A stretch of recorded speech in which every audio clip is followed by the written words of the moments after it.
અંકલેશ્વર નગરપાલિકા દ્વારા તમામ વોર્ડમાં વિકાસના કાર્યો કરવામાં આવી રહ્યા છે। ત્યારે આજ રોજ અંકલેશ્વર નગર સેવા સદનના વોર્ડ નંબર 1 અને 8માં વિકાસના કાર્યોનું ખાતમુહૂર્ત કરવામાં આવ્યું। વોર્ડ નંબર 1માં મહાવીરનગરમાં ₹13 લાખના ખર્ચે આરસીસી રોડ તેમજ વોર્ડ નંબર 8માં આવેલ સબજેલ નજીકના ગાર્ડનની ₹12 લાખના ખર્ચે દિવાલના કાર્યોનું પાલિકા પ્રમુખ લલિતાબેન રાજપુરોહિત અને કારોબારી અધ્યક્ષ નિલેશ પટેલના હસ્તે ખાતમુહૂર્ત કરવામાં આવ્યું છે। આ પ્રસંગે નગરપાલિકાના સભ્યો, શહેર ભાજપના પૂર્વ પ્રમુખ નરેન્દ્ર પટેલ, નગર પ્રાથમિક શિક્ષણ સમિતિના વાઇસ ચેરમેન રમણ પટેલ સહિત સ્થાનિકો ઉપસ્થિત રહ્યા છે।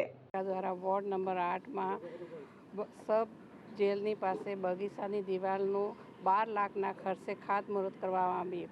આ ખાતમુહૂર્તમાં નગરપાલિકાના ચેરમેન શ્રી નિલેશભાઈ, નગરપાલિકાના સભ્યશ્રીઓ, પાર્ટીના હોદ્દેદારશ્રીઓ અને અહીંયાના સ્થાનિક લોકો હાજર રહ્યા હતા। અંકલેશ્વર નગરપાલિકા દ્વારા વોર્ડ નંબર 1ની અંદર મહાવીરનગર સોસાયટીમાં દીવા મુખ્ય રોડથી ઘંટીવાળી ગલીની અંદર બાળકોકાના ઘર થઈ રોડનું આરસીસી રોડનું કામ અંદાજિત ₹13 લાખ ખર્ચેનું આજે ખાતમુહૂર્ત કરવામાં આવ્યું છે। Dharmesh Patel, RN news, Ankleshwar.